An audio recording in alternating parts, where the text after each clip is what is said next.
Good evening and welcome to Transistance, your weekly talk show, news show, commentary show, and general chaotic interest board for transgender, non-binary, non-conforming, and intersex issues, as well as the wider two-spirit LGBTQIAP+ community. I'm one of your co-hosts, Genevieve Bergman, and we want to welcome you tonight to this episode. Emily? And I am the other co-host, Emily. It's just gonna be the two of us tonight because Marla is unable to join us, but we'll get into it. And I take a little bit of something. I wouldn't say offense to calling this chaotic, but I think it's just because I try so hard to make it without screwing it up. How is that not chaotic? I try so hard to make it nice and smooth, and so we'll see how it is. We'll leave it up to the audience. You be the judge of the level of chaos tonight. Now I want a little meter on the thing where people can vote, and it just tells you the level of chaos, perceived chaos. Meter. That would be fabulous. First, the chaotic order. The necklace is out of alignment. All right. So let's show everybody how we do this. Let's get into our first story. I don't have the right thing set. Hold on. There's a lot to set these up, and I always miss something, it looks like. That's all right. We got it. Yeah. I just need to find the... There it is. Made sure Jeannie's camera looked good. I made sure my camera looked good. Everything was all set, and then there we go. Okay. Take two. we always get it by the second take. It's really good. It's really good. Yeah.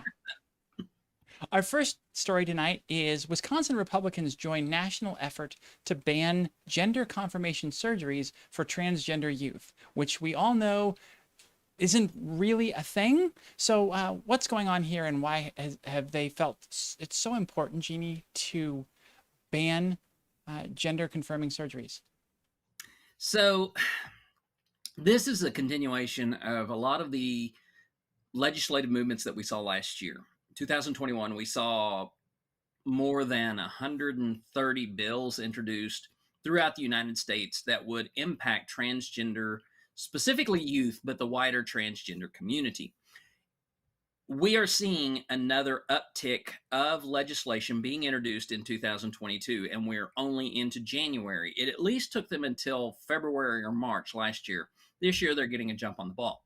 So, in Wisconsin, Republican lawmakers are bringing a bill that would keep children and teenagers from receiving gender-affirming surgery, and also would allow parents to sue doctors who perform the procedures.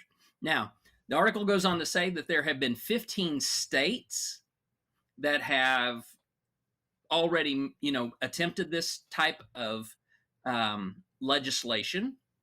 But the bill, what's interesting about this one is that the bill allows district attorneys to prosecute doctors who ignore the ban, and it cuts public funding to facilities that offer the surgeries. Health insurers would also be banned from covering such procedures under the proposal. And the great myth that is behind this is that this is an effort to protect children, and it's trying to create a fear response to transgender youth.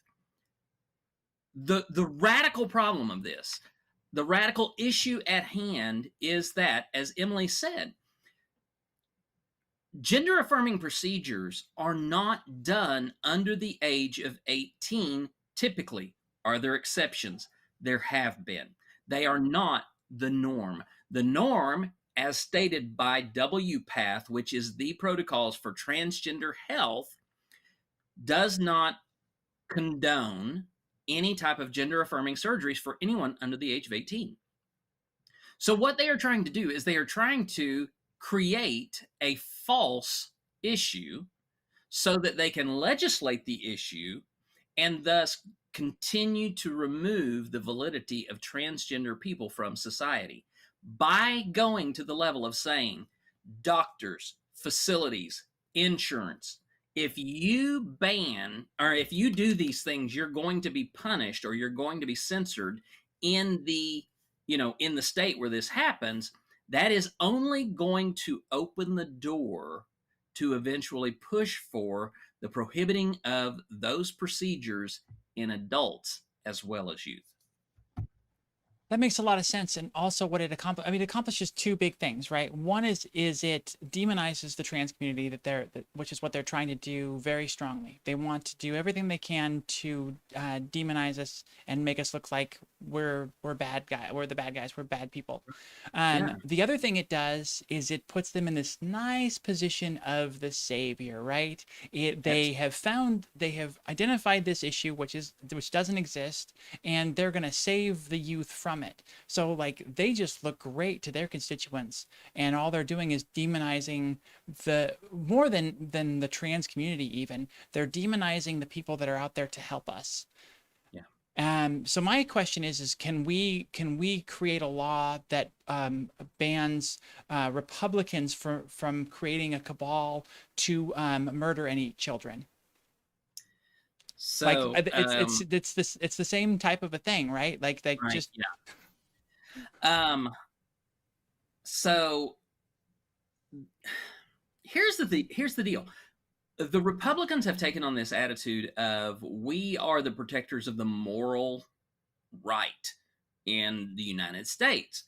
The funny thing is that it is Republicans time upon time upon time who are being shown to be morally reprehensible when it becomes an issue of sexual indiscretions. So that when we see things like molestation, when we see things like rape, when we see things like secret homosexual engagement, it is Republicans who are being revealed in that way. It is not those that they want to target and demonize. Every time a Republican says something, oh, look at this group of people, they are trying to cover up what is happening with their own demographic. So the question of, should we try to legislate Republicans into a place? No, I think the opposite needs to be taken. And that is every time a Republican says something about some group of people that needs to be controlled, that needs to be contained, well, I think what we need to do is flip it around, go digging into that person's background and find all of their dirty little secrets and lay it out for the same group of people that they wanted to call out and prohibit some other group. Yeah, I would just love to be able to find some way to make it stick, to point out that there are actual surgeries being done on children without the child being old enough to consent in any way. They're not at any age to make any to even say a word, let alone protest something, and even against the parents' wishes or without their knowledge. They're making choices about the sex of a child based on like you pointed out last week, just some measurements from a ruler on the size of genitalia. And then so it's up to them, the doctor, to make the choice in that case, and they can do it with no problem. And there have been attempts to ban those types of surgeries, and it's those bans have been rejected. Right. And then when the child grows up and goes, "Hey, you screwed up. You chose wrong." They're like, "Well, you can't be transgender. Like, you can't use the bathroom. You can't perform in the sport of the gender that is true to you, or any of these other things." It's right, absolutely. And that's what we're doing here, is that we are drawing attention to these. They're not isolated events. They are an interconnected, interwoven effort to remove transgender people from the public sphere. And by doing it in so many different chopped up pieces, to be able to say, okay, so this is about this is about athletics, or this is about bathrooms, or this is about public spaces, or this is about medical procedures. By chopping that up and creating multiple bills all at the same time, which can be reintroduced if they are turned down, they are basically piecemealing an entire effort to try to zero in on transgender existence in such a way to say, we're going to make it possible that transgender people cannot exist. Mm-hmm. Yeah, just to demonize us from every possible angle. Yeah, absolutely. And it's just such a cheap trick, low hanging kind of a thing to go for the children, and to say that, to set yourselves up as the protectors of the children, right? Like, Right. Yeah. all right, moving on from that, hopefully, let's see what the next article has in store. Attorney General Bonta, let's see, where is this? I can't see California. right. Leads coalition urging court to protect access to healthcare for transgender teenagers. Okay. It sucks that he's having to fight for it, but it's nice that there's somebody fighting for it in Oakland here. What's going on here, Gene? So last year, one of the bills that was passed here in Arkansas, by the way, was Arkansas Act 626, which was the Save Adolescents from Experimentation Act.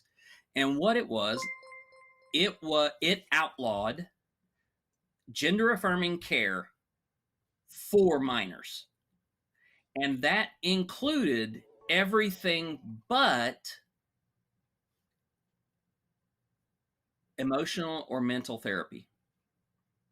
But the thing is, at the same time, Arkansas also passed a bill which was an ethical rights bill for medical providers, so that if a medical provider does not ethically believe in the treatment or the condition that the patient experiences, they do not have to treat them. So in a front door back door maneuver, Arkansas created this impossibility for transgender youth to receive gender affirming care. So California Attorney General Rob Bonta brought together a coalition of state attorneys to support a challenge to Arkansas's law. So basically, this coalition of attorneys generals, they filed an amicus brief in the Court of Appeals of the Eighth Circuit, urging the court to affirm a district court judgment that blocked the enforcement of the SAFE Act. Now, we're very lucky that a district court judge in this region said, no, we're not going to allow anyone to enforce the SAFE Act. We are going to stop this. We're creating an injunction. You cannot enforce this until this has been measured out in some way as defined as whether or not it's constitutional. So this group of attorneys general have now filed an amicus to take it up to the Court of Appeals to see if they can challenge this and basically say, this is an unconstitutional law. The law allows for treatment of minors according to the protocols that are established and approved by things such as the American Medical Association, the American Association of Psychologists, those type of things. So we know that limiting or keeping transgender youth, non-binary youth from being able to express themselves as they wish, or to be able to receive gender affirming care, whether that is through presentation or that is through hormone blockers. We know that when those kids are not allowed access to that, the numbers of self-harm and suicide go up.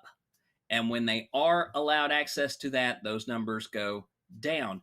There are pieces of research that have already been done in the last part of 2021 that prove this, that the mental well-being of transgender non-binary youth who are given access to gender affirming care, to mental care that helps them connect with their gender or their identity in such a way that is affirming, they have a much better mental well-being.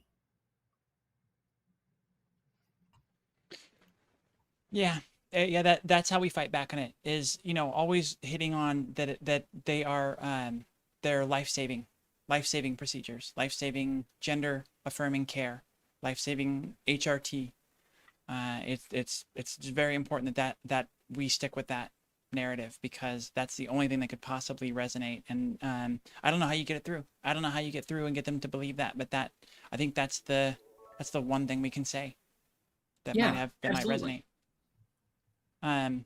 We got a hype train going. Thank you all so much. Yes, Keep it going. Where are we at? We're 28% into level 2. We don't have a whole lot of time left yet. So if you wanted to support the channel, the Transverse, or the show, Jeannie, I know you don't want to support me because you see me way too much, but if you want to support Jeannie and what we're doing here at the Transverse, now's a great time to keep that hype train going, because it's just fun. Everybody gets a cool icon, and it's a good time. So enough of that.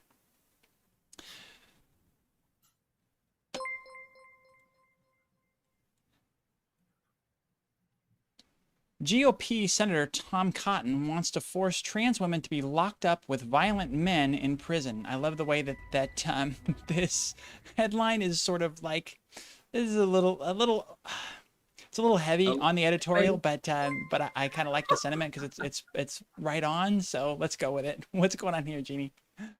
First of all, allow me to say, Senator Tom Cotton is a Republican from Arkansas. And let me just tell y'all, I do not support Tom Cotton in any way whatsoever. Tom Cotton has introduced a bill at the federal level that would require the Bureau of Prisons to house transgender inmates in the federal prison system based on sex assigned at birth rather than gender. Now, that's one thing, because this is something we've been hearing about. It's been taking place out in California. It's taking place in a couple of other places to kind of put, quote unquote, women in women's prisons, men in men's prisons, and transgender people need to go in the one that they're born with. So we're used to that. What we're not used to is this next part. The bill would also incentivize state prisons to do the same thing by limiting funding to those who house inmates by their gender identity. So basically, the government is using a bully club to basically say, state prisons, if you house transgender women in women's prisons, we will pull funding from you that helps support your operations. So, of course, state prisons, which can barely run to operate right now under the way that things are being done, are going to look at that and they're going to say, well, I guess it's not that hard a thing to, just ship a whole bunch of these people off to a different prison. And we just get completely dehumanized again. Yeah, it's about numbers. It's not about people. Like nobody, there's not a single argument that they make that people make that they're protecting anybody that has any validity, that they're protecting women's sports or the safety of anybody, because you can't throw somebody purposely in a situation where they're almost guaranteed to be harmed, and claim in any way that the reason you're doing anything is for the safety of anyone. Right. So here's the name of the bill: Preventing Violence Against Female Inmates Act. And, so and who cares about the trans folks? Who cares? Right. Transgender women are not female, so therefore they don't. I mean, notice it says violence against female inmates. There is a semantic argument that transgender women are not females. Therefore, they are excluded from this bill. But here's the point that I want to draw. This is only about identifying transgender women and y'all, Preventing Violence Against Female Inmates Acts. They are only talking about women's prisons. So this is, again, an attack on transgender women specifically because they're the ones being removed. Now, transgender men are by association included in that, because transgender men would then be transferred to women's prisons. And here is the greater issue at hand. A Violence Against Female Inmates Act should lead with this one thing and this one thing only. If you have a Violence Against Female Inmates Act introduced anywhere, it should begin with the act of any sexual assault against an inmate in a female prison is a federal crime, and they will be no limitations on the minimum. I mean, there will be no limitations on the maximum that that person can be charged and convicted of. Because see, here's the thing. This is only talking about transgender women, accusing them of being predators in a women's prison. But what is going unsaid here is the number of sexual assaults that happen by guards, by employees, by prisoners upon prisoners. It is not addressing the violence against female inmates. It is only attacking transgender women, period. And again, does nothing to protect women in any way. It just targets trans women. Yeah.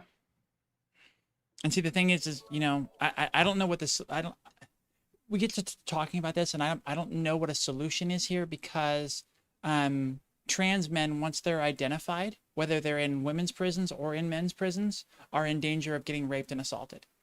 Absolutely. Absolutely. Because if they are outed in a prison, then they will be targeted. And that outing happens at intake. It is guards who discover the gender of an inmate.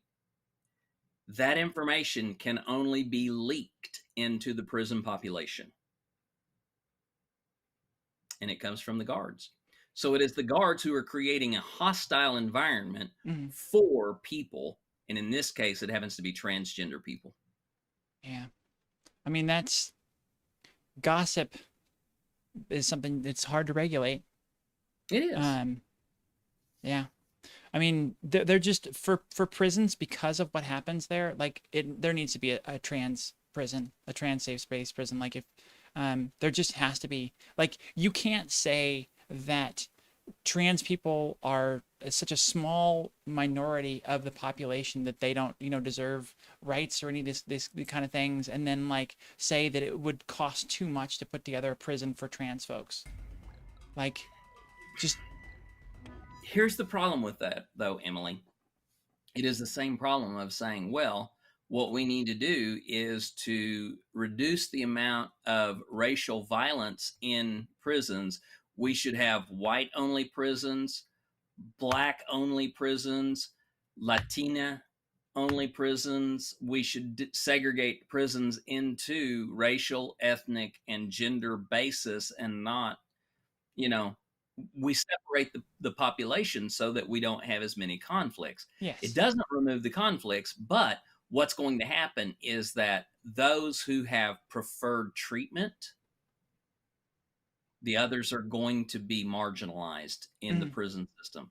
It's already bad enough on an individual basis. Imagine an entire prison that is marginalized. An entire prison that, oh, these are just the trans prisoners.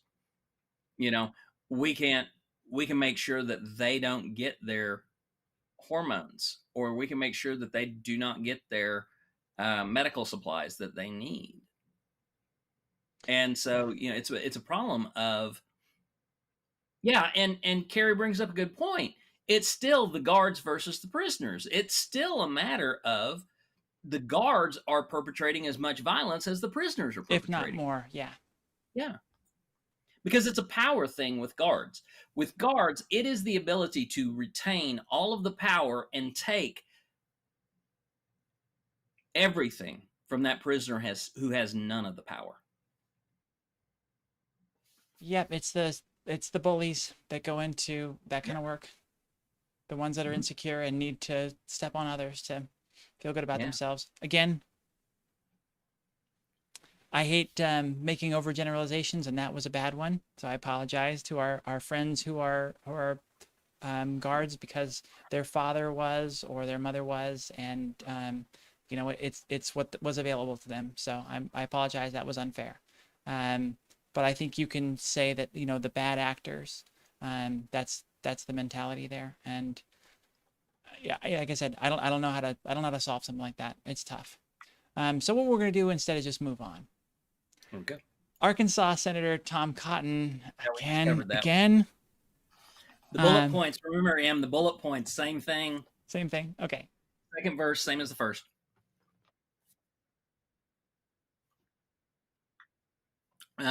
Just that Tom Cotton is a horrible human being. Okay. I think we got that part. Sweet. We got that part down. Let's move on to Elliot Page. I just want to make sure everybody heard that clearly. Well, go ahead. Say it again. Tom Cotton is a horrible human being. Okay. We need a graphic for that. Looks like, are we moving over to entertainment news already? We got an article here about Elliot Page, Jazz Jennings, and other trans celebs join fight for trans youth in Arkansas. And I know for a fact that this is a very important article for us because one of our friends and partners joined in on this bill. So take it away, Jeannie. Well, we do need to step up and deal with the idea of the LGBTQ and women's rights organizations joining with the attorneys general in trying to get the transgender medical issues in Arkansas resolved. All right, now, this is fabulous because when you get huge attention drawing people involved in a situation, you're going to get more media exposure that is going to bring more attention to people who may not want that. So, Elliot Page, fabulous member of the family. Lily Wachowski, fabulous member of the community, of the family. Jazz Jennings, another fabulous member of the family. Senator Sarah McBride. I mean, these are all people who draw in a huge amount of attention. And they are now joining the Transgender Legal Defense and Education Fund to file a friend of the court brief in support of overturning the Save Adolescents from Experimentation Act. So we have these great people who are out there living in front of people, showing people that transgender men, women, non-binary individuals exist. And so now they're going to be able to get in there. They're able to put their name, their media leverage into this issue as well.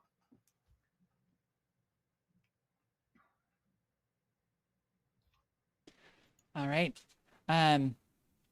Yeah, it's so great that we're seeing that people are coming together that have the voice that can get people to listen, are standing up for some of these issues. And like I said, in this lawsuit, it was great to see Gwen's name involved in it. I mean, Gwen is going to be a freaking rock star by the time all of this is done. So for those who don't know, we had, in the very beginning of the Transverse, reached out to one of the local pharmacists here in Arkansas, who is also a transgender woman. And Gwen is an amazing representation of the community, but also a caregiver in the community, because as a pharmacist, she and her brother, they own their own pharmacy in Little Rock, and they have a transgender initiative that they have started at Park West Pharmacy, which provides to transgender people who may not have insurance those transition-related medicines and supplies at their cost. And so they go out of their way to make sure that transgender people can be healthy, able to transition, and afford it. And with insurance companies going back and forth on whether or not they're going to support transgender affirming care, it's great to have somebody who is in the business, who is out there working for us, and happens to be one of us. But not only that, She is getting up there in front of those politicians and getting up there in front of the public eye and saying, look, I'm a local business person. This is who I am. Now you need to pay attention. And she's feisty, y'all. I had the opportunity to have lunch with her. It was one of the most it was an engaging time. She's gorgeous, she's funny, she's nerdy as fuck, and we just love her around here. Yes, we do. So much love for Gwen of Park West Pharmacy. All Yes. right. Let's go ahead and move on. So there were two other articles that were in that list that were about that. Was there anything else that you wanted to hit on in either of those? No. Great. In Arkansas, trans teens await an uncertain future, even as the medical community grapples with how best to provide care to transgender adolescents. Some states seek to ban it outright. This is very similar to what we were talking about before. How does this article add to the conversation? I don't even know what article you're reading.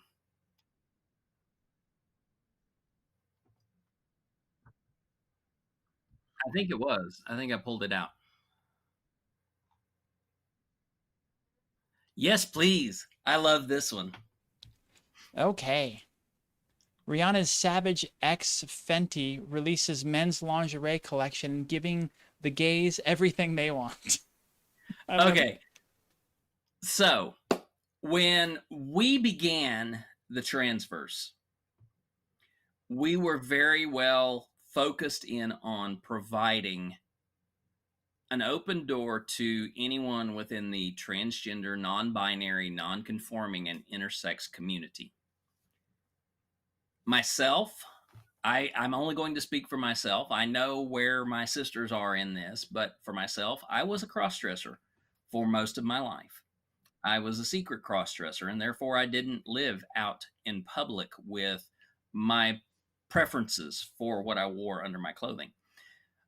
Rihanna and Savage X Fenty. Rihanna has started this this underwear lingerie line, Savage X Fenty, that is very gender affirming, meaning that it is affirming to anyone who is femme presenting, male presenting. But now what we are beginning to see is that they are introducing a line of lingerie that begins to meld the lines of what is male, what is female. And so what we're seeing in a very popular, very media centered lingerie company, what could be determined as gender non-conforming lingerie. There have been companies who have been doing this for quite some time. They never made a huge impact in the marketplace. They generally were folded under because they could not keep the financial energy of supporting themselves. So now the community is getting to see a large company that has a huge media presence begin to break those lines, and I think it's wonderful. Wow, that is great. That's so awesome. It these companies usually are so small that it's really hard for them to produce quality items and again, like you said, get the recognition, get the funding, all that kind of stuff that they need. So this is really cool that somebody that is doing it and is going to be at the forefront. So let's go. I love it. I love this. All right. I don't know what this acronym stands for. BMD, higher for transgender men, lower for transgender women versus cisgender controls. This sounds like an important medical article. What's going on here, Jeannie? What we're talking about, BMD, is bone mineral density. And bone mineral density is one of those issues that needs to be considered because it's basically this is what we look at when we're looking at people who have brittle bones as they age. This is one of the reasons why hip fractures, femur fractures are so much more prevalent in older generations, is that the bone mineral density goes down. Transgender men receiving testosterone have a higher volumetric BMD than cisgender women. Okay. transgender Makes sense. women Yeah. on estradiol have a lower BMD compared to cisgender men. So what we're looking at is that bone structure could be impaired for those who are on feminizing hormones, which we already knew this. When we started taking estradiol, we were informed that these things are possible, that bone density could go down, and that was something we would have to look out for as we aged. It is among many of the other side effects that we were informed of, quote unquote, warned of before we began the procedure, which is why we consented to informed consent, meaning that we knew the risks, we knew the potential problems before we began this, and we accepted this for ourselves. It's like I tell people on in my lives all the time. If you want to identify as something, that's great. You can identify as anything you want to, but are you willing to accept the consequences of what you choose to identify as? For those of us who have chosen to identify as transgender women, we are well aware of what we could encounter as we continue to age. We're looking at more brittle bones. We're looking at an increased risk of clotting compared to our cisgender male counterparts. This isn't a function of we are at more increased risk of clotting than cisgender women. We are at greater risk than cisgender men. Mm-hmm. Well, that's And comforting to so, hear that, because the headline doesn't make it clear. So it's just like, are we as trans women somehow at greater risk than cis women because of the HRT, something in the cocktail? But if we're somewhere in between cis women and cis men, then it's just like, yeah, we should watch it. right. We should drink our milk and take our supplements, but I'm not too worried. And that's the thing is, this is an important part. And chat, I hope you hear this.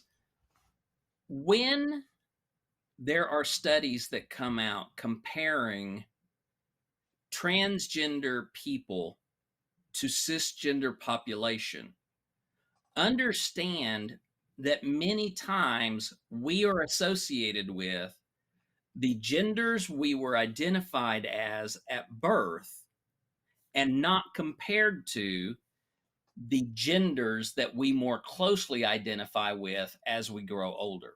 So myself, I'm going to be more generally compared to a cisgender man than I am going to be compared to a cisgender woman, even though by switching the hormones from testosterone fueled to estrogen fueled, we are tipping the balance from more like cisgender men to more like cisgender women. For example, when it comes to breast development, when it comes to hormonal cycles, when it comes to the bone density, oxygenation of the blood, the red blood cell count. There are so many things that are taking place within a body once that transition has been made, that if we are not being compared to the cisgender that we are closely identified with in our transition, then we are not reading the full story. So when you see a study that is being done comparing trans and cisgender people, make sure you are comparing yourself to the statistics of those people that you identify with.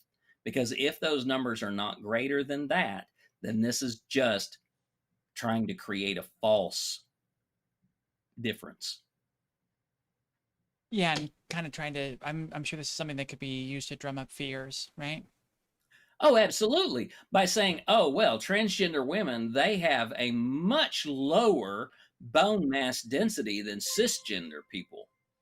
Well, yeah, Mm-hmm. than cisgender men, but so do cisgender women have a lower bone mineral density than cisgender men. So it's like, okay, so we're now four, we've split the world into four people. cisgender male, female, transgender male, female, and we're only going to compare, one group to one group and not one group to three groups. Yeah, that's a good point. Just instead of lumping us in with what they deem as our assigned gender or whatever, just break it out. There's 4 groups now, and yeah, that makes a lot more sense. All right. Yeah. I love the solution. There we go. We're solving problems here. Fixing things. Goodbye, Leah Thomas? Question mark. New NCAA trans athlete, trans student athlete policy is effective immediately. This makes me nervous. What's going on here, Jeannie? So NCAA, and again, Emily, I'm not supposed to be doing the darn sport ball things. Okay, I can do it. I can take it. No, it's okay. You're just the one that's good at reading stuff on the fly and making it seem like you knew what the heck was going on beforehand. I can't do that. I just read it out. I absolutely can do that. Okay, so the NCAA has issued a new policy on transgender participation in college sports. And because of all of the recent bills in states which have been pushing to prohibit transgender students from participating in gendered sports, this has leaked up into the college level because some of these bills have actually stated that transgender college athletes cannot compete in the sport of the gender that they identify with. So, in 2011, the NCAA put in place a measure that said transgender student athletes would be ensured fair, respectful, and legal access to collegiate sports teams based on current medical and legal knowledge. So based on current medical and legal knowledge, a transgender student in collegiate level athletics would be allowed to participate based upon what the law and what medicine said, which in this case, both law and medicine agree. Transgender people should be competing in the sport of the gender that they identify with. And I don't see it here in the article, but I had read this recently that it was, because they're mentioned here the trans swimmers. I think there's actually 2 of them, but they're only mentioning the one right now. That you have to have been on female hormones for at least a year to be able to compete. Right. So there is a qualification based on the science, and then vice versa. So the main issue came up that there were 2 swimmers who are trans that were competing together. I think was it for Olympic trials or something, or they're just in collegiate championships. And one of them is actually a trans man, and one of them is a trans woman. So the trans man actually was the one who won in this competition, and they are competing in women's sports because they have not yet started testosterone HRT. Right. So they are still within the threshold, and then the trans woman was correctly in the threshold, and now they're just I hate to hear that they're caving to this political and societal pressure that is. I understand caving to the pressure, but when it's so one-sided, that's where I get frustrated. Well, and that's the problem here, is that what the NCAA did is that they removed that insurance statement so that the medical and legal knowledge is no longer the basis by which transgender athletes are allowed to compete. What they have done is they have removed the only protection that transgender athletes have, which is what does the law and what does medicine say?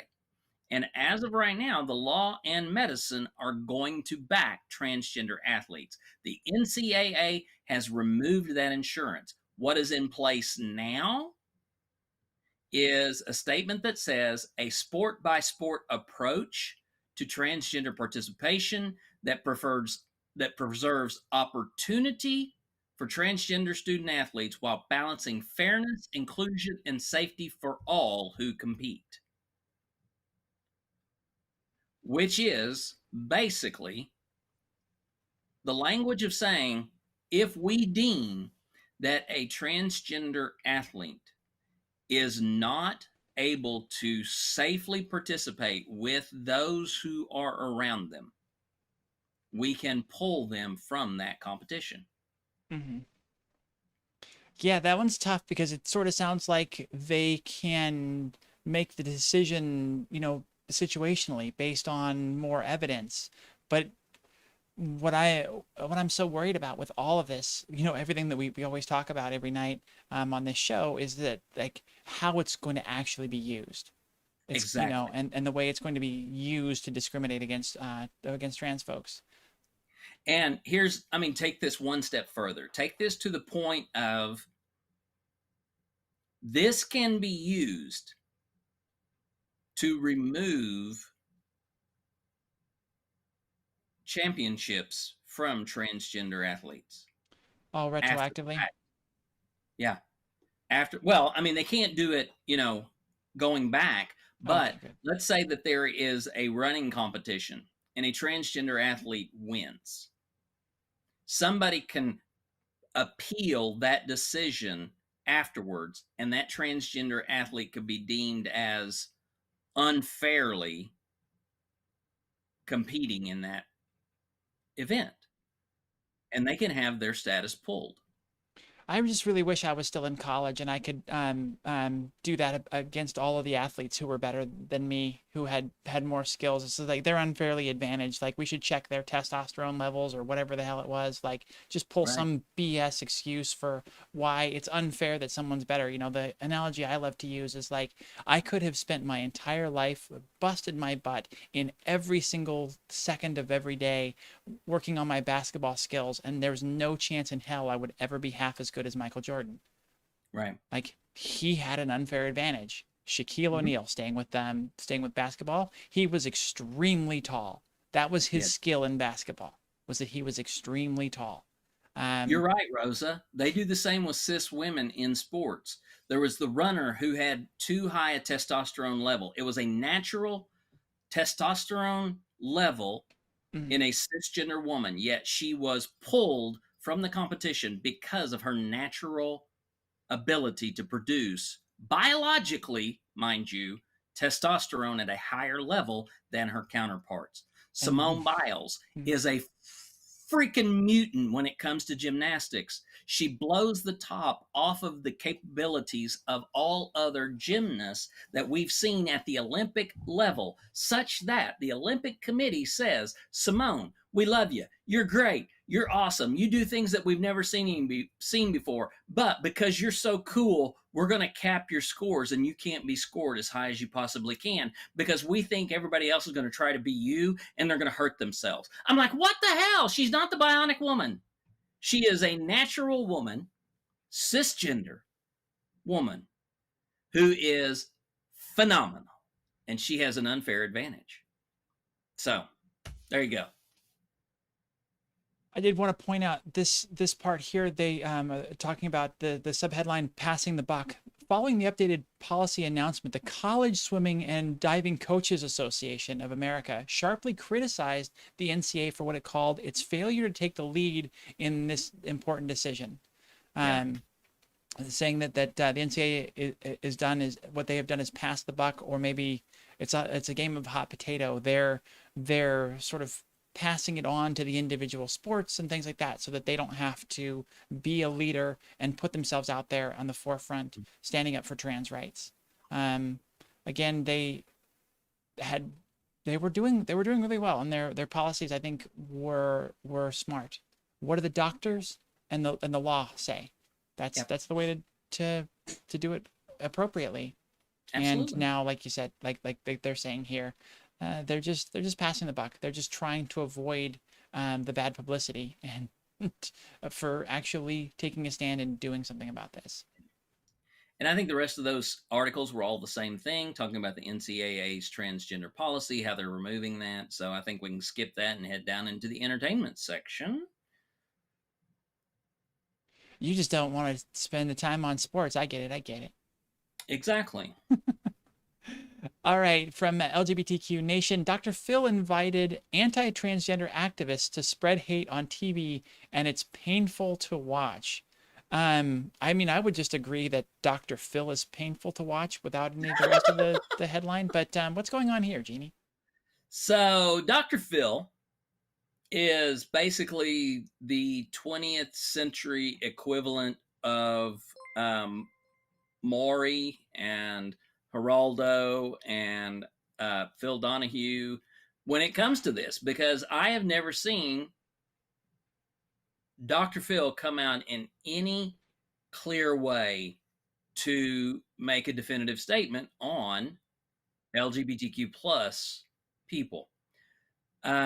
Recently, there was a show, and he invited several anti-transgender activists to go on the show so that he could present both sides of the gender pronoun debate.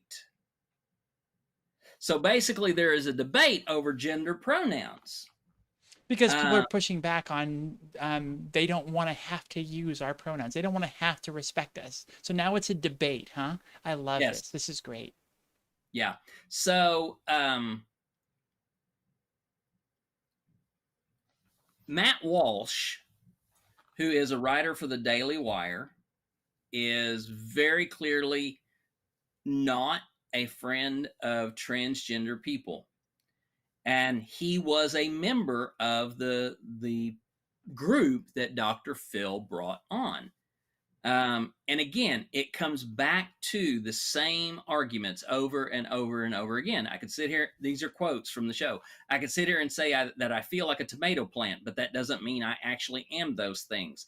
It's an illusion. It could be a mental illness. Now that right there is double talk galore. Because delusion is a mental illness. So he says definitively it's a mental illness, and then turns around and say it could be mental illness.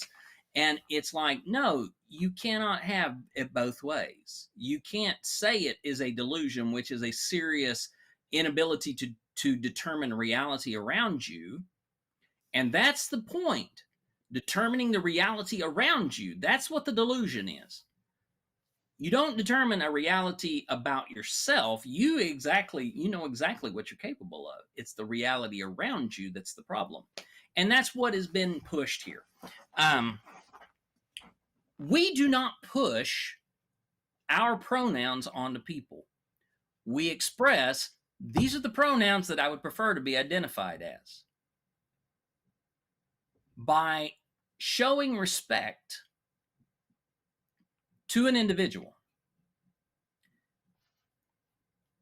you are going to acknowledge them based on who they want.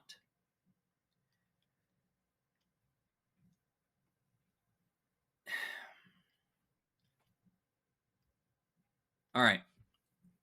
We're being accused of gender appropriation left and right. Now, us, by the way, transgender women are being accused of gender appropriation. That we want to appropriate being what women are. We want to appropriate who women are. We want to take away their gender. And appropriation is an issue of taking something from outside of yourself and claiming it for you. Mm-hmm. That's appropriation. So if I go into a reservation and I visit with the elders of that reservation and I get some of I'm introduced to it and I'm given some of the secrets of the wisdom that they have in that tribe, in that nation. And then I go out and I start taking that and making money off of that, claiming that here is my 7 steps of wisdom based upon what I learned from. That's not for me. That wisdom was not for me to make money off of. That is the wisdom of the people. For me to claim it as my own, I'm taking something from them. When we talk about transgender identity, we talk about what is on the inside. We have been told who we were for most of our lives. We have been told, you're a good little boy. We've been told, you're a good young man. We've been told, you're a handsome young adult male. We've been told that you're a great guy. That has been put upon us by society. That has been pressed upon us, and we have been uncomfortable with it. We have been in a place where we don't feel that. And the moment we begin to ignore the noise around us and we reach inside and we begin to dig into the depths of who we are and we sort out all of the garbage that people have put upon ourselves, that they have heaped upon us for our whole lives, Unwillingly. and we find this wonderful woman, Mm-hmm. and we give validity to her. And we come out and we are stronger, and we are healthier, and we are happier, and we are better adjusted to our lives and being able to function. That is not appropriation. That is identity. And to tell us that we are taking something from anyone needs to be countered with, then stop pushing on me what you think I am, because that's not appropriation. That is enforcement. Yeah, and a key point, and I love being able to say this because I think it leads really well into your show later. We did not give consent. We were never asked. We did not give consent to have this stuff put on us, and the title, the expectation, the praise for fulfilling the requirements to be, like you said, a good or a handsome boy, man, whatever it was. On the other side, a good girl. Yeah, we did not consent to that. So you don't get it both ways. You don't get to foist stuff on us, and then we say, hey, actually, I would prefer this. And then you're like, oh my God. Like, oh, just, oh, oh my God. Like, really? It's so much hard work. Oh my God. They, them? I can't even understand that. Oh my God. Like, oh.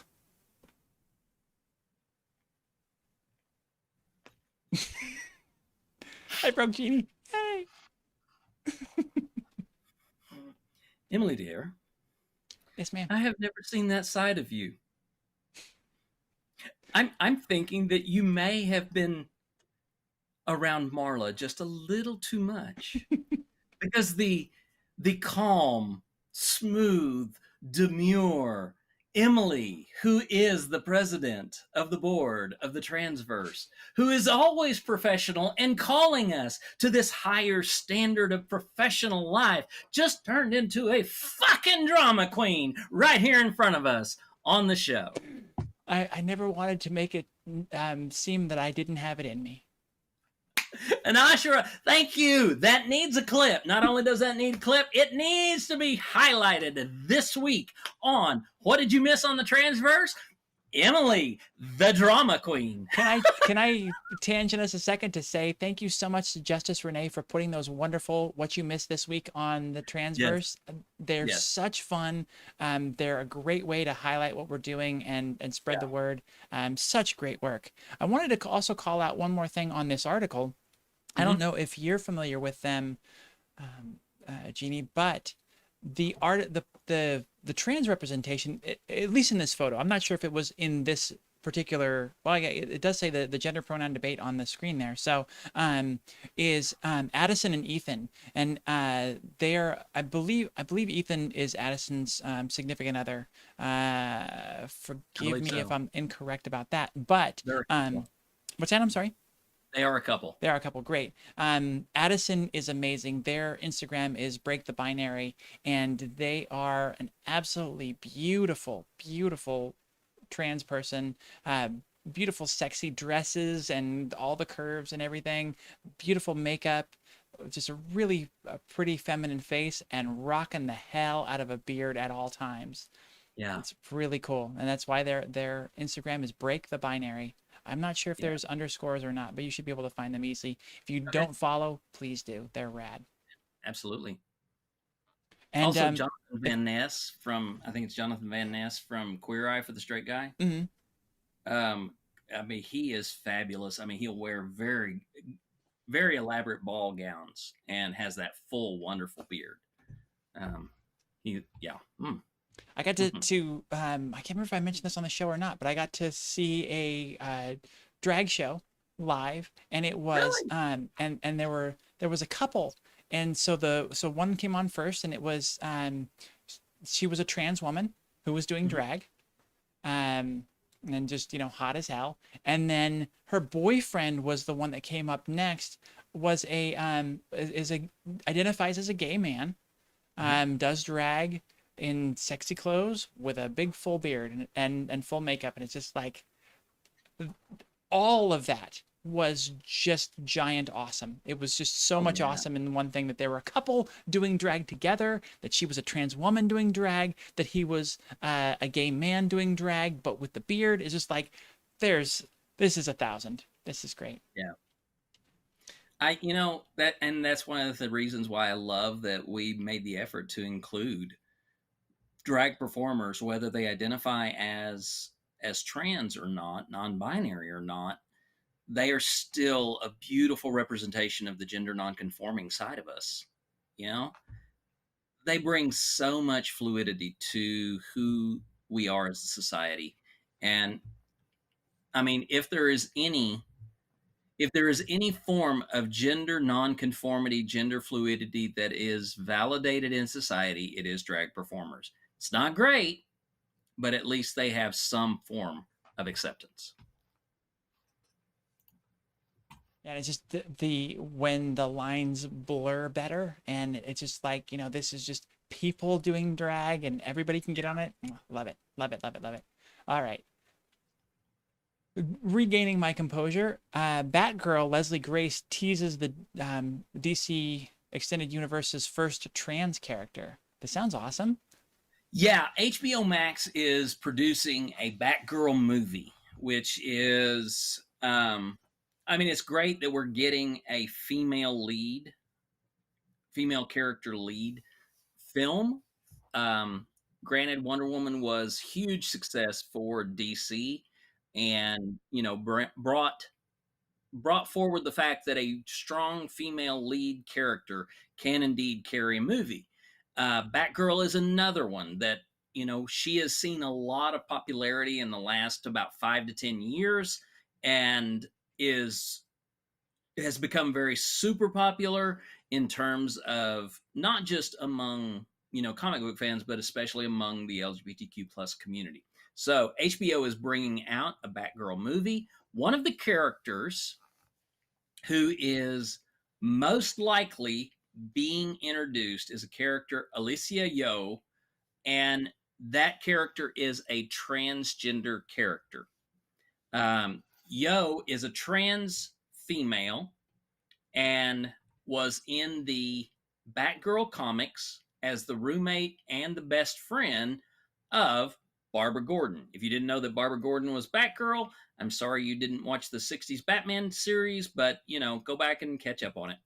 Yeah, But geez, Genie, spoiler alert. Sheesh. I know, huge spoiler alert. It's only 50 years old, but that's okay. I guess there's no you know termination date or due date on spoilers. Anyway, so what we're looking at is, first of all, trans representation in a major movie featuring a very well-known character. Yes, Carrie, Supergirl, the television series, also had a transgender actor playing a transgender character, and it was wonderful. Wow. And Nice. it's been great to see that representation. But this, we're looking at a full-blown major picture, and we get not only a trans character, but we get a transgender character of color because she is an Asian American transgender woman. So I think it's going to be great to have that representation in the film. I think it's going to be great to have that individual, highlighted as we kind of move forward. Yeah, that's incredible. Another one of those. I love all of that. I love the intersectionality of the representation there, and the fact that a trans actress actually got to play the role and to do that. That's awesome. I look forward to this. I hope they follow through with that with the movie as well. You never know, but we'll see. We are just over the 6 o'clock hour, and we are hitting we have hit the last of our articles. I have one video I can play, and I don't think we can vamp and fill for an hour, Jeannie. I don't know about. I don't think we can. So I don't really know what we're gonna do in this situation. I'm not prepared to fill that much content. Well, I mean, there's got to be something you can pull out of your hat. Well, let's go ahead and go over to our correspondent Marla on Trans News Today and see what's going on over there.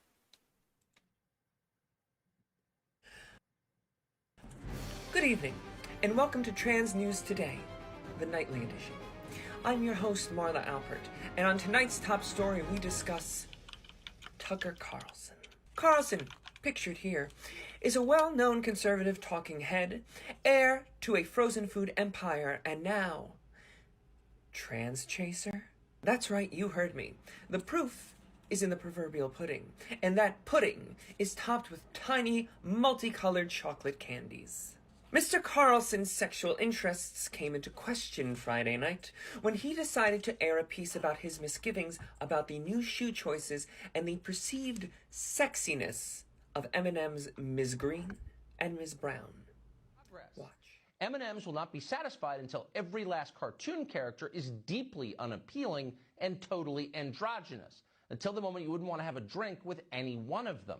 That's the goal. When you're totally turned off, we've achieved equity. They've won. Now, what Mr. Carlson may not want you or his audience to know is that these feminems, these candy-coated canned she's, used to identify as canned he's. Don't believe me? Well, you be the judge. What I'm about to show you are two long-since deleted clips from the aforementioned M&M's TikTok accounts. Take a look.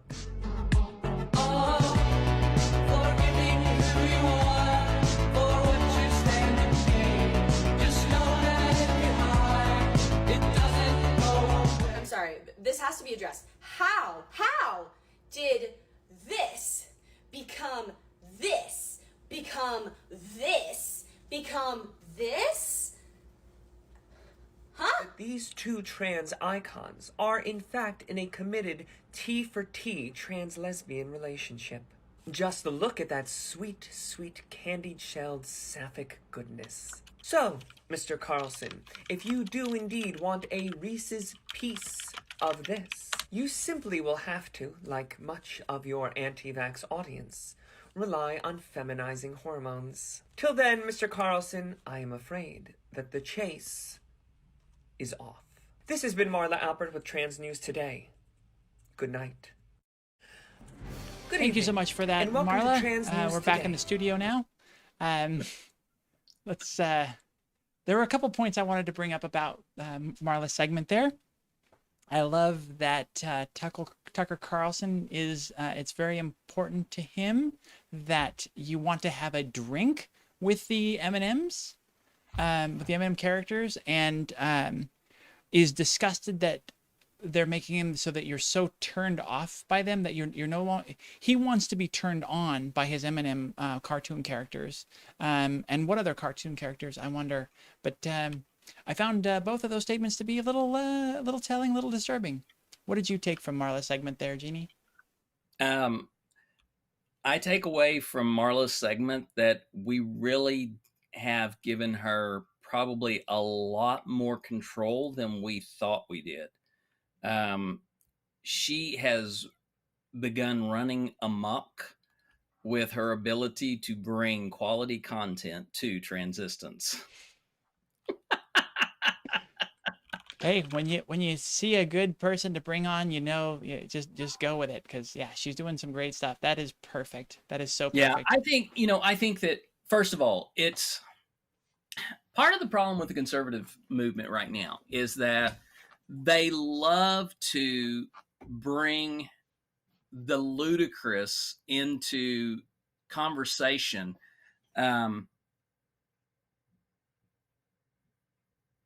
They love to bring it into reality. It's like it's M&M's right now. Even though She Who Must Not Be Named is not a great example of, it's not a great example of transgender comfort, but when the Harry Potter movies came out, the conservatives went nuts because She Who Must Not Be Named was teaching kids how to cast spells. Oh, yeah, I remember that. Yeah. And so, they cannot separate reality from fiction from fantasy. What they love to do is they love to conflate the stories so that they can make it appear that what we as the transgender community are doing is that we are invading every step of culture, literature, and science and mathematics. I guess I don't know. I've seen so many people want to debate transgender people on mathematics. I don't get that. But anyway, the overall arching narrative here is that Tucker Carlson is a moron and has no ability to separate reality from fiction. Yet, he is feeding a group of people the crap that any rational person would look at and say, this is nuts. And they are buying it. Hook, line, sinker, rod, reel, boat, and pier. Well, yeah, and it's the same exact thing that we just talked about in the last article about, if I identify as what was the thing that was in the article? If I identify as a fish or as a table or whatever it would be, isn't that the same thing? And it's like, no. And I think 99% of the population using logic would see how these are different. But and there's the fundamental issue with that, Em, is that you said using logic.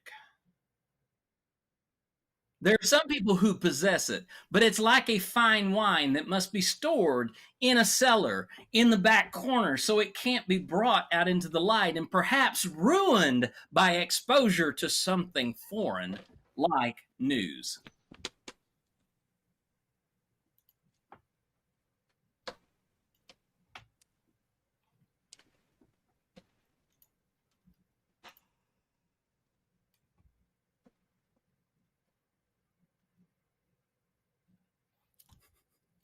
Somebody asked about a Transistance AMA. That can kill 45 minutes. Well, 15 for me because I have my guest loaded up in a queue that I need to get ready for. 15 will take us to 30, and then I would have to be on another at least 15 minutes probably to lead into you. Yeah.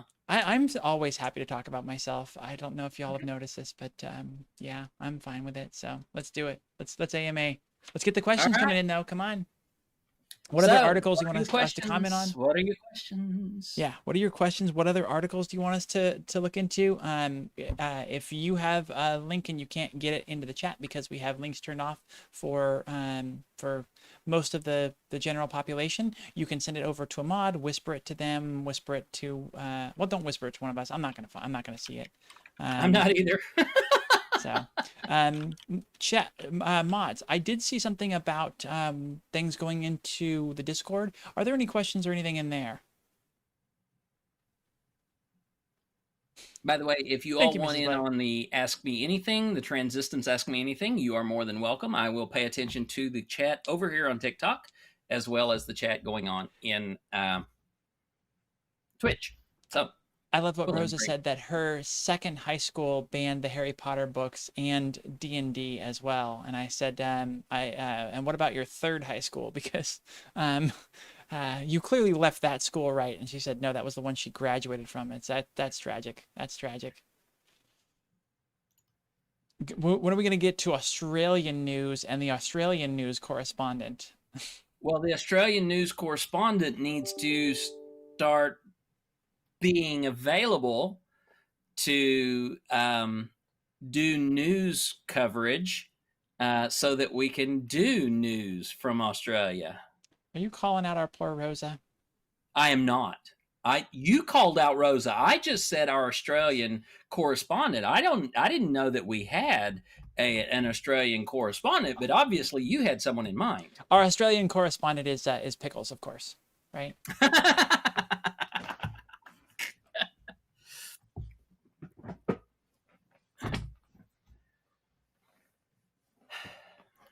Problem is, Kari says, party liners follow the leader blindly, and yeah, the people that they've got up front as leaders, the statements they're making, the line, the talking points are so ridiculous. And I've said it many times on this show. They're talking out of every side of their mouth, every potential angle. They're just throwing everything up against the wall because they're on a blitzkrieg.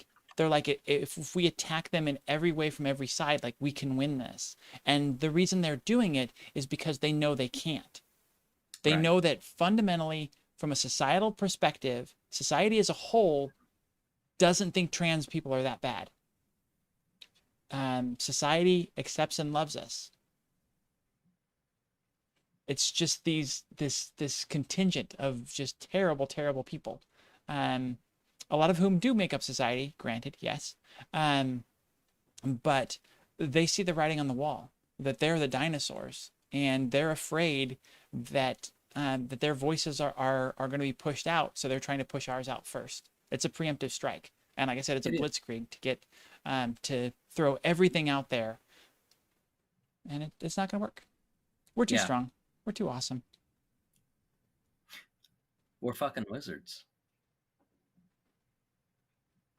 Remind us of that one. I'm forgetting the analogy there. Well, it's from She Who Must Not Be Named. But for me, I took it from the episode that Alok, a non-binary trans person,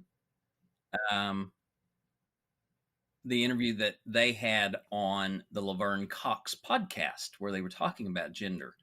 And Alok was talking about how throughout history and societies around the world, transgender people represent the introduction of change into a community, into a culture. Transgender people represent the possibility of change and the ability to bring about something bigger than the status quo.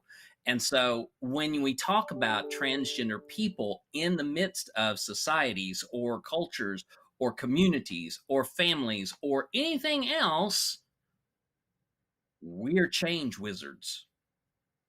We step into a space and automatically stuff changes, because now the lines aren't nearly as clearly drawn one way or the other.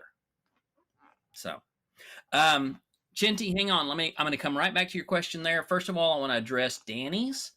Does Park West Pharmacy have a place to donate for people who can't afford their meds? Not that I'm aware of. We would have to talk with Gwen Herzig about that and find out if she has something like that. I do know that now that we know of a particular resource hub and virtual community center that is moving toward a nonprofit status, we could create a fund that we could receive donations and then use them to help people. Yeah. So it is possible. But Yeah. I don't know if Gwen has something like that set up. So Danny, you can reach out to her, or we can reach out to her. So that's perfect timing. We need to have a meeting with her very soon to discuss several things. So I will add that to it. That's a great idea. Oh, and by the way, folks, I will say we a lot in reference to the Transverse. I want to make it clear. I am no longer a part of the executive staff. I am not in any official way a part of the leadership of the Transverse, but I am still a member of the Transverse. I'm still a part of who we are as the Transverse. And so when I talk about we, I mean we, because we are a family. We are a group united together and standing stronger together. So yes, I am still in the Transverse. And absolute credit where credit is due. Jeannie, you were a major part of the foundation of the company, and actually, you know what? I got to give you more credit than that. I think that you were probably one of the single biggest influencers in me making this into a company and actually thinking I could start working towards achieving these goals. So, don't blame me for that. It's all your fault. There are a handful of people to blame, and you're definitely near the top of that list. Emily, I believed in you then. I've believed in you all the way. I believe in you today, and I'll believe in you going forward. And that's why I have no problem with you continuing to use the term we. You had a major role in getting this thing started, and your voice is always still heard. Not enough. We were talking about before the show that we haven't been talking directly enough, so we'll get back into that. But you always have a way to get to us, to talk to us. Brianna, Chinty over in TikTok had a question that I wanted to touch on. Perfect. Is non-binary the same as they, them pronouns? And the reality, Chinty, and anyone else, the gender identification of non-binary is separate from the pronouns, because the gender is an identity issue. The pronouns is a grammatical issue. So when we talk about non-binary gender people, we're talking about people who don't identify with the societal structures of two genders. So he and she do not fit them. So they use something else, and many of them default to they, them, but they may also use neopronouns. And neopronouns are just as valid as any other pronouns that have been in use for decades. Rosa over in Twitch chat says, I know cis people who use they, them. I use they, them to talk about many people. I use it as a gender neutral reference in any case. So if I'm talking about Emily to somebody, I may say they in reference to Emily. If I'm talking about my son, I may say they in reference to him. And so I use it as a gender neutral term in many different ways. So you're very welcome, Chinty. All right. Am I gonna be able to read that article? Let me jump over it. Dana, Queen of No Pants, had put an article in our chat. I was going in there to see if there were questions because I knew there was one. And there's an article in there to maybe talk about. Oh, it's an amicus brief. Ooh, that's gonna be dry and hard to get to. All right. So thank you, Dana. We'll review that and maybe work on it for next time. I'm not sure if Dana's even in the chat, but Brianna has asked us two questions, one in the Discord and then one here, and that is, what's your favorite flag? Do you have a favorite flag, Jeannie, that you like to fly above all others?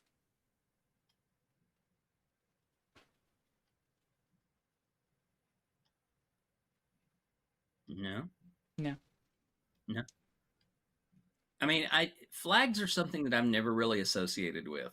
Mm-hmm. I mean, yeah, I love my transgender pendant. I wear the Aware Causes transgender pride pendant. And I also wear a piece of chainmail that a friend of mine gave me that is in transgender colors. These are always on. It's not so much the pride, but it is the colors. These are my colors, and I wear these all the time. I wear them with pride because they are mine. They represent who I am, and um, they stay near to my heart. That's awesome. Yeah, the trans flag is the first one that I've ever hung. I did at one point inherit from I think a job I worked at a tattered American flag, and it was like a legit one. It was, you know, like the thicker kind of canvas material, all sewn, beautiful sewn stars. So I had that up around at one point, but you know, that one's troublesome for me these days because of the way it's used to represent things that are against my identity, in honesty. So I've really enjoyed. I really enjoy the trans flag. I don't identify with any of the sexuality flags. Those just haven't really resonated with me. But I mean, I've embraced the trans colors. I use them in basically all of my designs now because I'm doing all these trans program logos. So I'm loving the pink and blue. But yes, I feel the same way with you, where flags haven't really resonated with me to a level of like, oh yeah, this is my favorite one. I'm not like Charlotte, where she's got her favorites around her and she's just, you know, proudly displaying them. So, I will say that I do have one flag that means something to me, and it's not because of the flag; it's because of what it represented. I was presented the flag when my grandfather was buried. And so I have an American flag that has been folded by veterans in honor and salute to my grandfather's service in World War II. And it is encased in a box with glass, and it's very special to me. It's not a flag I fly, Yeah. but it's a flag that I love. Circle back around to an amazing answer. Danny wanted me to go ahead and point out that those of you that are watching via our Discord right now can't see the chat that we're interacting with because we're on the Twitch channel here. So go ahead and put in any questions you have in the event questions chat there, and we'll grab them there. That's the best place to put them. I was looking at a different one, so yeah, this is the best spot. Heather asked, does the Transverse have Venmo for donations? The Transverse has PayPal for donations. If you click down over, down over that way, you should be able to get to an About link. If not, you can, this is within Twitch only. If not, you can click on the Transverse name, and then that should take you to a page. There's the About link, and you can get there. Oh, there you go. Or Rosa can just get you the donate link, because we do have a chat thing for that. See, sometimes there's just so much. There's sometimes I forget things, but yes, that is a really good way to support us. Remember that if you're going to donate through that the way it works is we're charged a percentage. You know, PayPal takes their chunk of like 20 or 30%, whatever it is, plus 43 cents. So if you donate $1, we get very, very little of that. Whereas if you donate $5, then we get a much greater percentage of it. And it's not just all going to PayPal. Really, really interesting to hear that and find that out and go like, wow, small streamers that are taking in donations for things, you know, what people can put in, you know, just a couple bucks. The big corporation has found a way to make it so that they get the lion's share of the money. So just wanted to make that note. We definitely appreciate all the support you can give us, though. If you hit our Stand With Me link, standwith.me/the Transverse, we can get that to pop up here in a second. There is a way to, there's a link to our Patreon, which is another great way to support us, and we get a really good chunk of that. So, and you get something cool too. You get stickers that way.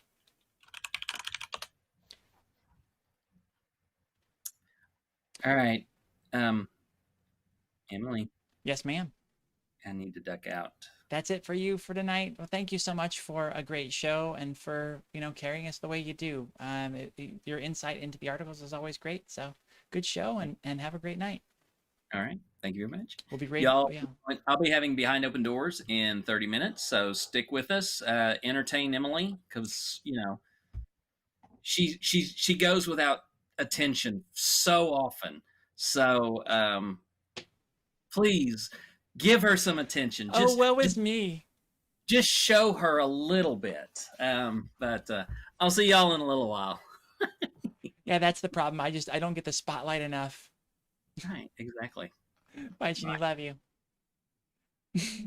She's so silly. So, Logic, Brianna, you had asked when Transistance is going to be on Amazon Prime. I love that idea. That was one of the reasons I just recently hired a director of media with media and film experience, TV and film experience, because it's like I want to start looking that way. What do we need to do? What are the sort of the low-hanging fruit to improve the quality of what we're doing?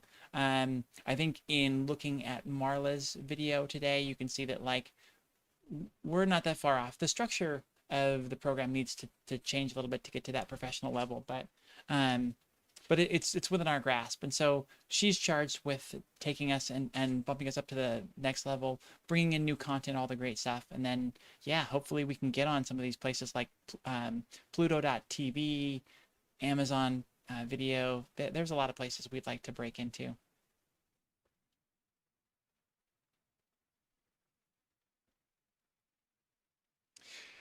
Thank you so much for saying that, Mrs. Blair. We appreciate all the support that we get, and there are many, many ways to support the Transverse. There is being here in the shows and contributing, taking part in the Discord is really important and really kind of helps helps keep us going. You can like and subscribe to our videos on YouTube. As Gender Meowster, I loved it today, said, go onto our YouTube channel and just play the videos. Like if you're not at your computer or whatever, you're going out to watch TV, set your computer to just play through our videos and, turn the volume down and go out and do it and just give us the views and all of that. And then of course, hit the likes when you can, subscribe. There are plenty of ways to support that really do a lot of good for us that don't cost you anything or, don't feel pressured to constantly be coughing up money and supporting us that way, because I know so many of us are in a position where that's not possible, and that's fine. There are other ways. I'm working more on the visual novel project. Oh, that's right. Yes. And I owe you a decision on a couple things and some assets if possible. I'll circle back on that either tomorrow or Wednesday. So thank you for your patience, Brianna. Y'all, I had a couple days where I just haven't been sleeping very well. So yesterday I was just a lump all day. Like it was practically impossible for me to do anything. And this is what it led to. I woke up and was, like I said, I was just tired and run down and just like dragging butt all day, spending the day in pajamas, just keeping it chill, whatever, no obligations, nothing to do. So it was a fine day to have that where I was just like, I'm tired and I can't function. But the cat was out of food, so I needed to go to the store, and I also wanted some milk for some cereal and a couple things. So it was fine. So go there, listen to a song, jamming out to one of my songs on the way back. So it's good. Hit the driveway, and the song's still going, so I leave the keys in the ignition, play, and I take the first load of groceries in. My girlfriend comes out and gets the second load, and I go about my day. Dinner time, I got everything set out, and I'm getting excited to start cooking. I go out to start the grill, and we're out of propane. Like, oh, that's right, we ran out of propane last time we grilled. I knew that, and I was like prepared for it, but I just forgot to go and get some in the meantime. We have 2 propane tanks, no big deal. I'll run over to a couple miles down the road to Lowe's and do it real fast, no big deal. Can't find my keys though, and I'm tearing the house apart, and then it just dawns on me, and I go, no. And it was actually, in fact, yes, I had left the keys in the car all day, since before noon till about 6 p.m. So I go out there and my car's dead. Pain in the butt, but my girlfriend's car is right next to it in the driveway. Just gonna grab her keys, grab the jumper cables. We're fine, right? Go to crank that one over. That one is dead as well. So I cooked the pork instead of on the grill in the oven last night, and dinner was great. But wow. Oh, sweet. We got the band hammer going. I love it. I love it. I love it. Make sure they get into Aegis, but I know you all know your job.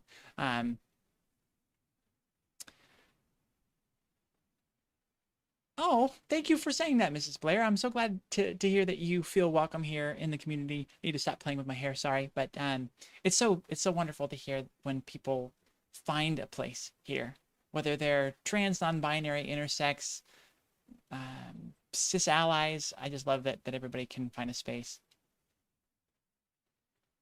Yeah, I don't know what it is. I think my girlfriend was having some issues too. I think it's just something going around. So, anyways, today I wake up and I feel like I've gotten more sleep when I wake up. And it's not very long into my day where I go, no, I didn't. I'm still really tired. But I got too many things to do, and I'm functioning. I'm functioning okay. The thing that I noticed quickly in my meeting, my executive team meeting this morning, was I don't have any focus though. My ADHD is at 1,000. So it was a tough day. It was a tough day.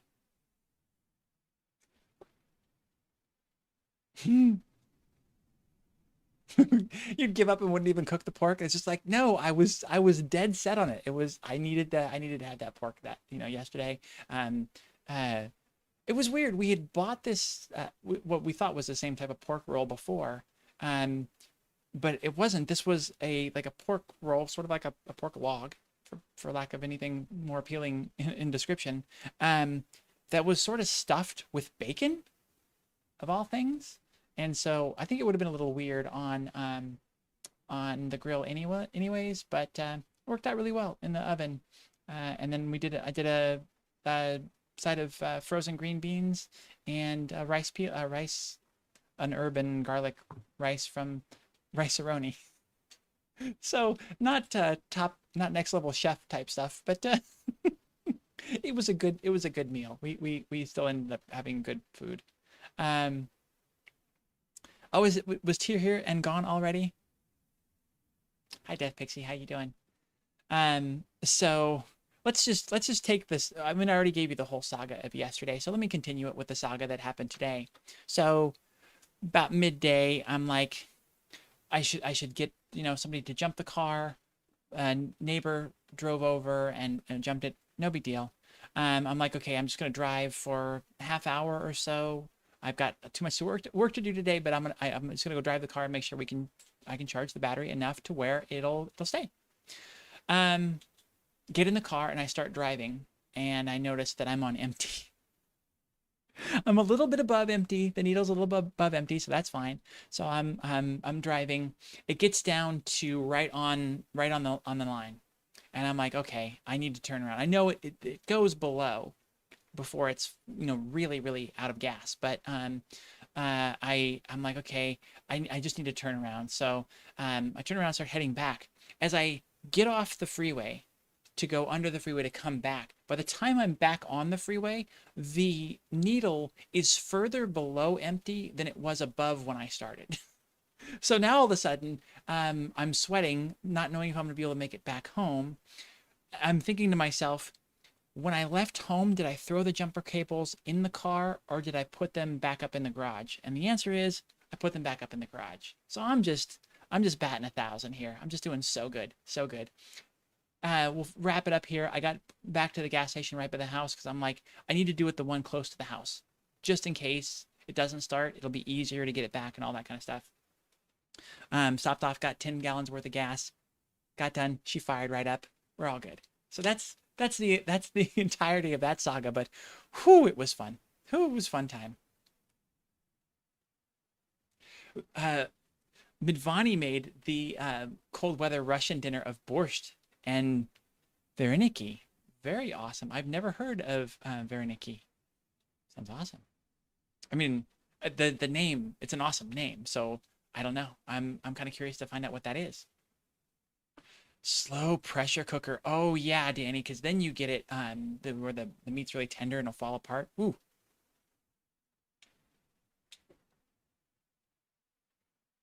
Too much food talk. You haven't eaten yet. I haven't eaten my dinner yet either. I was saying before I've got into this habit of ramen bowls. You know, the not the cheapy ramen packets that are like 20 cents, but the ramen bowls are like $1 or $2. And that's kind of my recent guilty pleasure. So I had 2 of those at lunchtime today. Pierogies and sausage. Oh yeah. Oh yeah, let's keep the food talk coming. This is good because I'm going to be ready to go and make myself some. I'm probably just going to eat the leftovers from last night, the pork and beans and rice. 30 minutes of sleep? Okay. I'm going to quit complaining because you have me beat by hours. So, oh my God.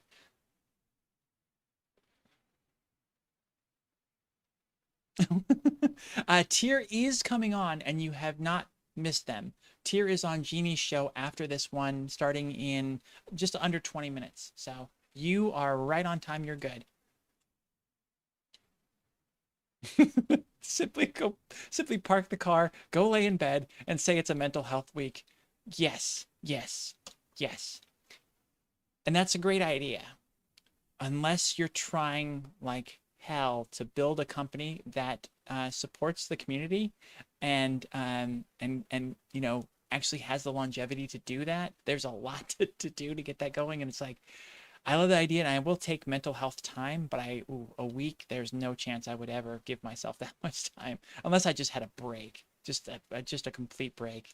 But no, this is far too important to me to abandon it for that long. Okay, good that you're staying hydrated, Mrs. Blair, but yeah, you need to eat something. My girlfriend used to do that, like just not eating for like a couple days, and I spent the last hour and a half on a call and debating dinner options. Okay, well now it's time to focus all of your energy on self-care and dinner.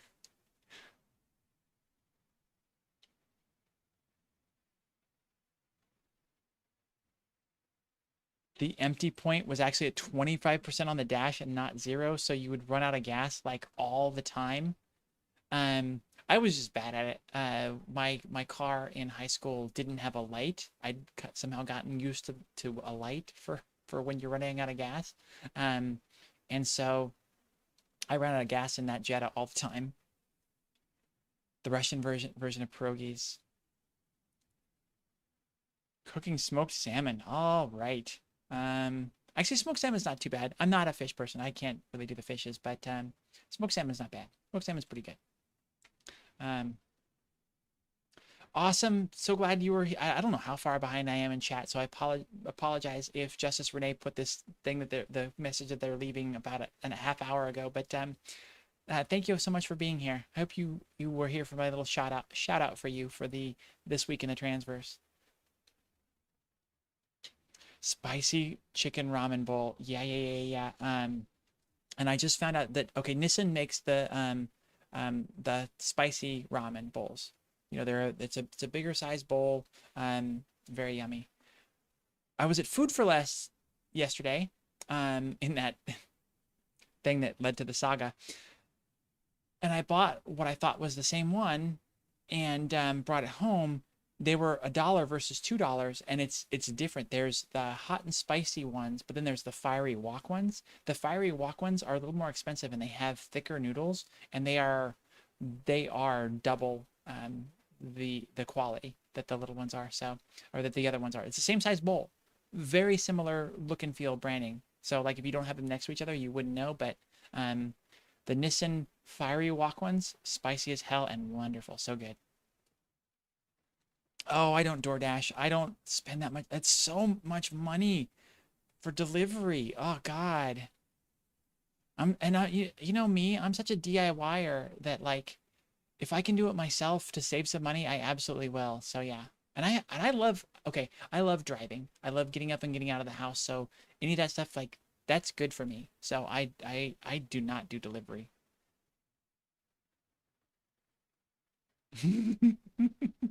Nope, can't take a week.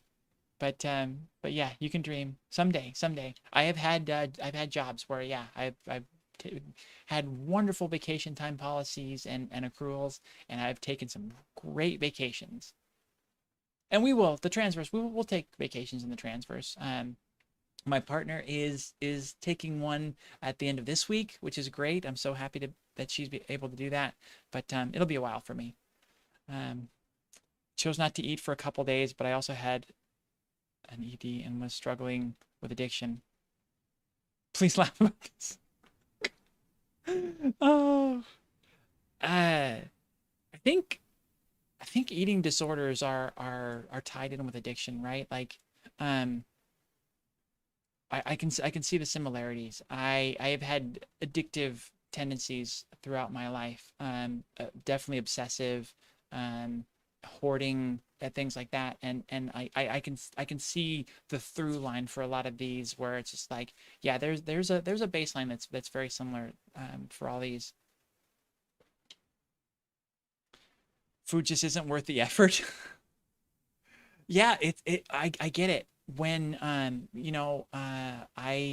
was married and we made food all the time, and then there's just a point where when you're divorced and live in the single life for a while, you get to this where like, what is the point?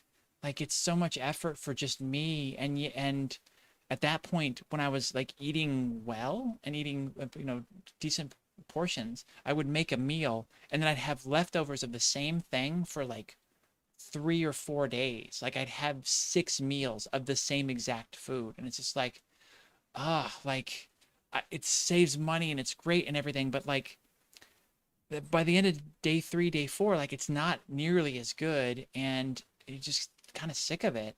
And so like, I don't know, it's really tough. So, being in a relationship, it's great. Because I can make good food again and it sort of makes sense. So, that's got me kind of charged up.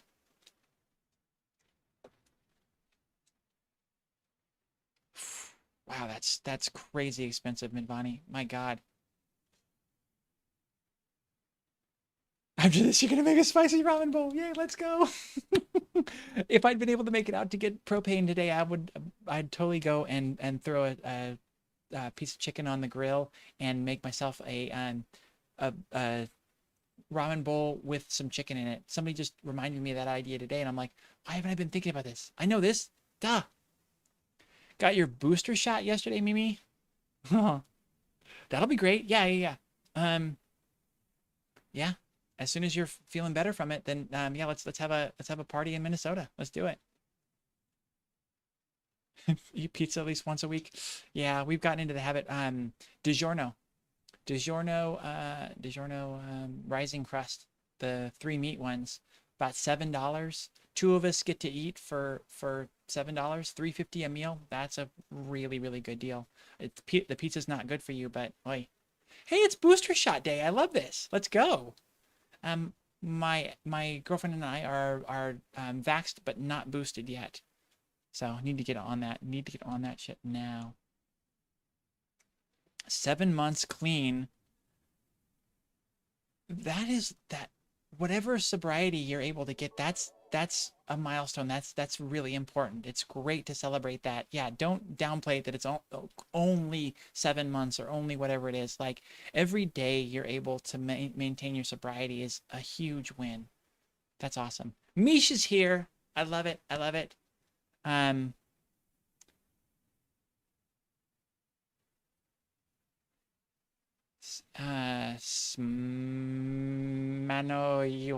Yeehaw. I don't know how to pronounce your username. Pizza is so delicious. It's so good.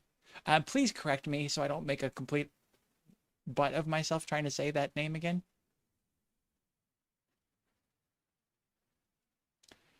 Ooh, that's a good thing to point out. What date is the mod stage event, Danny? I don't have that off the top of my head. You just went with it for a full 3rd shot. Wow.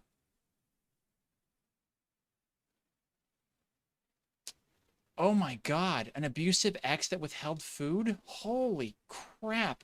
God, I hate people sometimes. Oh.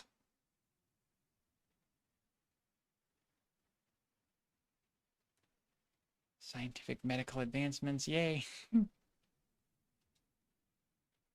Not gonna lie, y'all helped me maintain my sobriety sometimes. Always on and just willing to talk plus chilling in your lives helps.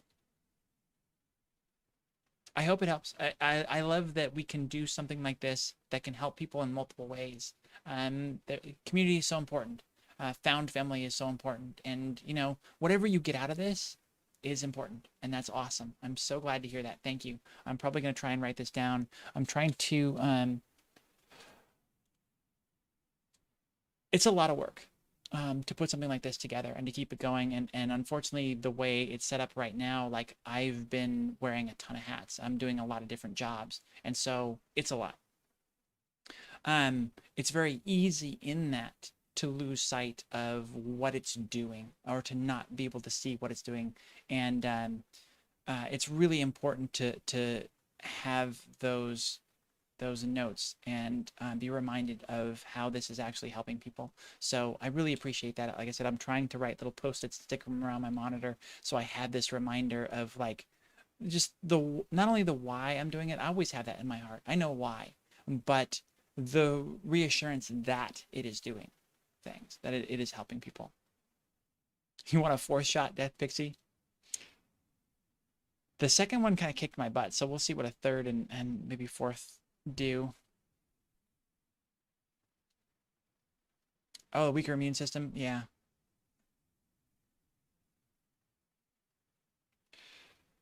Trauma lasts a long time. Trauma lasts a long time. Again, you can't fault yourself for how long it takes you to get over something or how hard it is for you to stick with something. All of our bodies, all of our needs are different, and it takes the time that it's going to take for us. I'm sorry that you're still struggling with it. I'm sorry that names that 420 is still struggling with what they're going through. It's a constant fight sometimes for us, but you know, it's worth it. Being here is worth it. Being part of this and being here for others, it's worth it.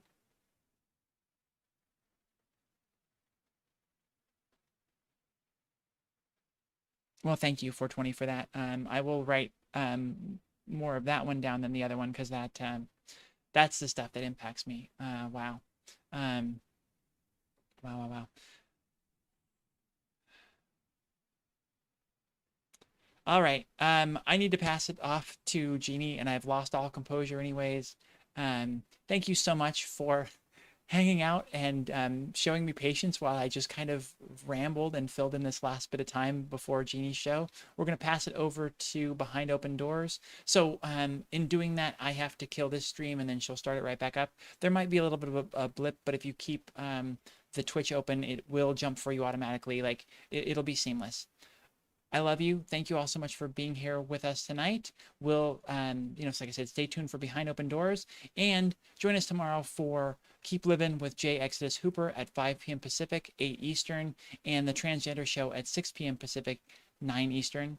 And my guest will be non-binary, transmasculine Van Ethan Levi, who has put together a documentary. We'll be talking about that tomorrow.